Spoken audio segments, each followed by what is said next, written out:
Shalom jemaat yang dikasihi oleh Tuhan. Senang sekali saya bisa menyapa Anda di ibadah online hari ini. Welcome home bagi Anda yang baru pertama kali hadir mengikuti ibadah online hari ini. Selamat datang di Gereja Mawar Sharon. Saya percaya kasih sukacita dan damai sejahtera dari Tuhan akan menyertai kehidupan kita semua. Connect Group adalah komunitas rohani yang ada di Gereja Mawar Sharon. Bagi Anda yang belum bergabung dan rindu untuk bergabung, Anda bisa mendaftarkan diri Anda di nomor yang ada di layar kaca Anda. Saya ingin mengajak untuk kita bisa like, share, and subscribe YouTube channel dari GMS Jatim Bali Nusa supaya kita bisa mendapatkan informasi di dalam setiap kegerakan yang ada di gereja ini. Persembahan adalah bagian dari ibadah kita. Oleh sebab itu saya mengajak supaya kita semua bisa memberikan persembahan dan persepuluhan di nomor rekening secara transfer ataupun scan dari QR Code yang ada di layar kaca Anda. Sebelum kita memulai ibadah, saya ingin kita berdoa terlebih dahulu. Tuhan, kami bersyukur untuk hari ini. Terima kasih untuk kasih setiamu. Sebentar kami akan masuk ke dalam ibadah. Biar kami mendapatkan sebuah rema yang dari Engkau ya Tuhan. Kami dibangun dan kami diurapi. Sehingga hidup kami menjadi lebih baik lagi. Dan kami mengalami yang namanya kebesaran dan kemuliaan Tuhan. Urapi kami Tuhan, kami siap untuk kami menerima sesuatu hal yang besar. Di dalam nama Tuhan Yesus kami berdoa dan mengucap syukur. Haleluya, amin. Selamat mengikuti ibadah. Tuhan Yesus memberkati.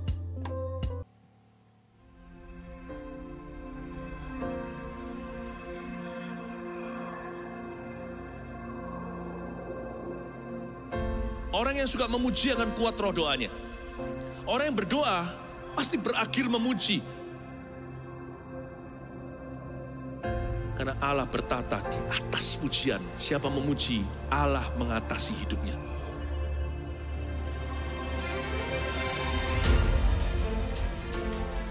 The Year of Praise, tahun pujian menjadi sebuah petualangan yang tiada dua. Menjadi sebuah pelajaran hidup yang langsung dari Kristus. Menjadi sebuah pengalaman yang indah. Waktu kita memuji Tuhan, seluruh kerajaan itu berdiri di sampingmu. Waktu kita memuji, seluruh kerajaan Allah dan kereta-keretanya yang tidak kelihatan berkuda dan berapi-api itu berada di kanan kiri. Semakin fisik kita lemah, roh kita semakin memuji Tuhan. Semakin jasmani kita terbatas, semakin rohani kita tidak boleh dibatasi.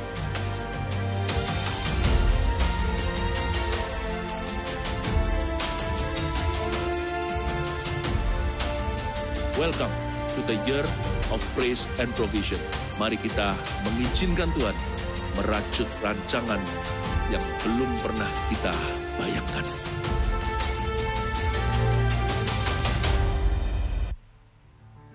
Jemaat Tuhan dimanapun kita berada, mari kita bersama-sama memuji Tuhan. Haleluya.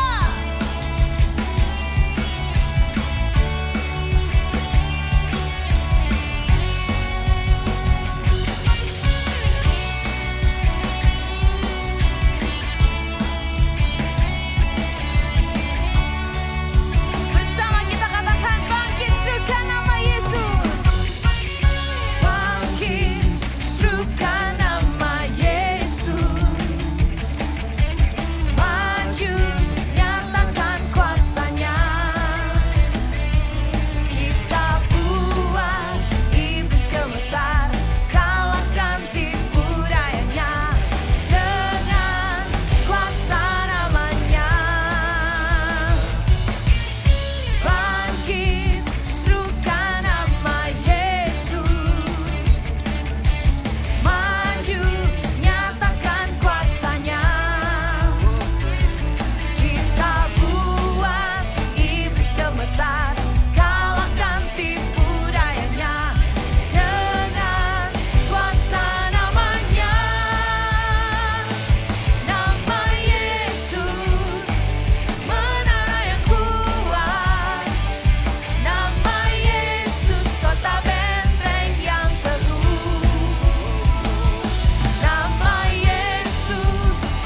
besar dan layak dipuji, ditinggikan Tuhan.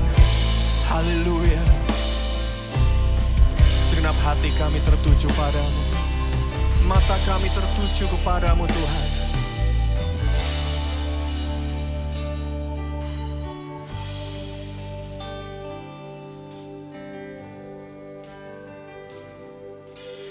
Mataku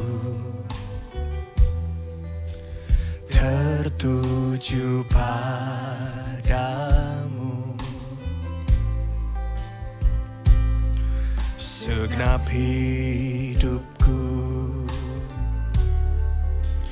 ku serahkan padamu. Bimbing aku masuk rencanamu,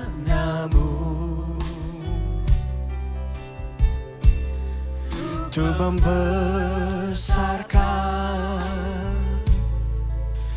kerajaanmu. Ku mau mengikuti kehendak-Mu ya Bapa. Ku mau selalu menyenangkan hati-Mu. Mata kami memandang-Mu Tuhan.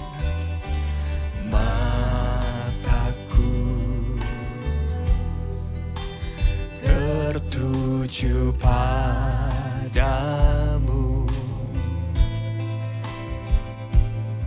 segenap hidupku ku serahkan padamu. Bimbing aku masuk rencana-Mu, masuk rencana-Mu, untuk membesarkan kerajaan-Mu.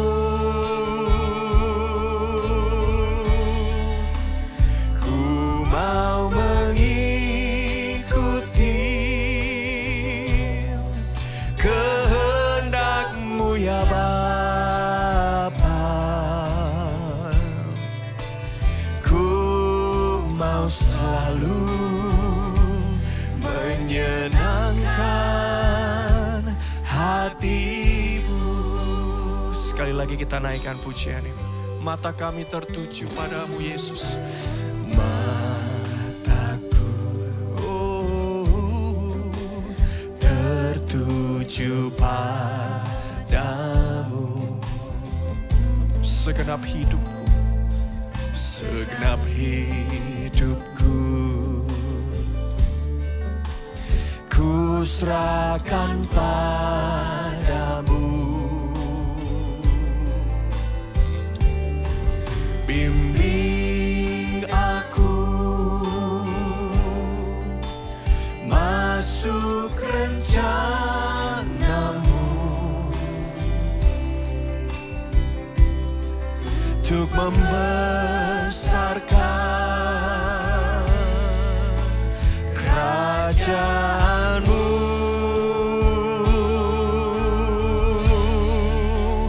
Ku mau mengikuti